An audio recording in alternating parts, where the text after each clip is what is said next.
राम्रो एक्सपिरियन्स रह्यो भनौँ होइन।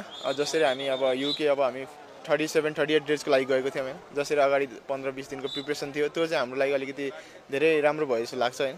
अब जसरी हामी त्यो स्कटल्यान्डको कन्डिसनको लागि युज टु हुनलाई हामी इङ्ल्यान्ड गएको थियौँ होइन। त्यो हामीहरू म्याचेस खेल्यौँ त्यहाँ पनि राम्रो नै प्र्याक्टिस म्याचेसहरू भएको थियो। जस्तै हामीले जितिरहेको थियौँ होइन। त्यो मुभमेन्ट चाहिँ हामी स्कटल्यान्डमा क्यारी गर्दाखेरि चाहिँ सबै ओभरअल पर्फर्मेन्सहरू खुसी नै छौँ हामी। अफकोर्स अब अगाडि आउने कुराहरूमा हेल्प नै गर्छन्। जसरी बुस्ट गरेको जसरी टिमले अब अलमोस्ट जति क्लोजै भए पनि हाम्रो एउटा विन भनेको विन हुन्छ होइन।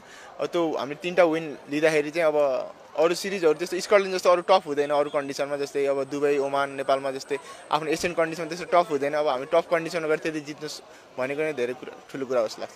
अफकोर्स अब T20 सबै भनेको अब वर्ल्ड कप क्वालिफायरको प्रिपरेसन हो अहिलेदेखि नै होइन। अब जसरी जति पनि केटाहरूले नयाँ केटाहरूले डेब्यू गर्नुभयो उहाँ होइन। जति पनि 16-17 जना केटाहरू हामी खेल्यौँ होइन। सब T20 क्वालिफायरको लागि सबको लागि हेरेको होइन। अब त्यो अब हामीले राम्रो गऱ्यौँ। स्कटल्यान्ड नेदरल्यान्ड एउटा टफ टिम हो होइन। जो T20मा नि हामी कम्पिट गर्न पाउँदाखेरि लाग्छ कि अगाडि अब आउने T20 वर्ल्ड कप क्वालिफायरको लागि अझै राम्रो हुनेछ। झन् त्यसमा वेस्ट इन्डिजसँग अगाडि प्रिपरेसन छ होइन।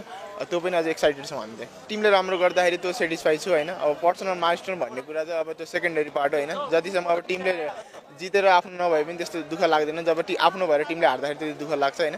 सो त्यो सेकेन्डरी पार्ट त्यस्तो सोचेको छैन होइन। अब जसरी हामी as a good brand of cricket खेलिरहेको छौँ एज अ ओभरअल टिम।